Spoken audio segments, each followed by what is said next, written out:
Grey Records.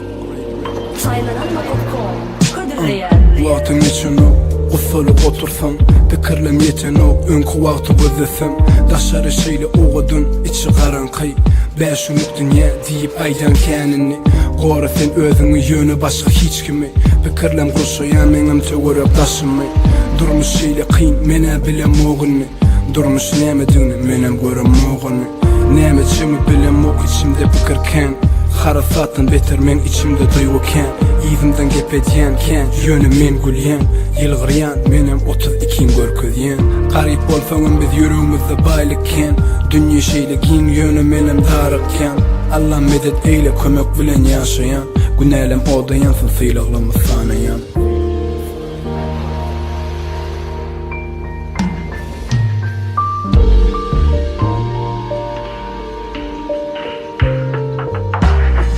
Dur sen ağlama intek bu yaşsın yeke Bolanım bilen yaşaşak gözüm görüyeke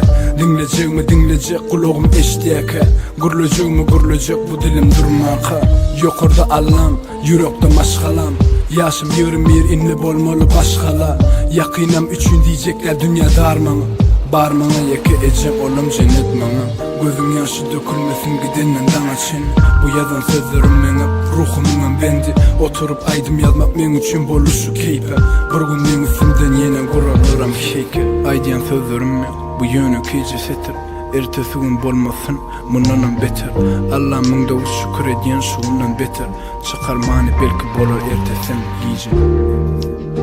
Saylananma.com Birinci ekskluziv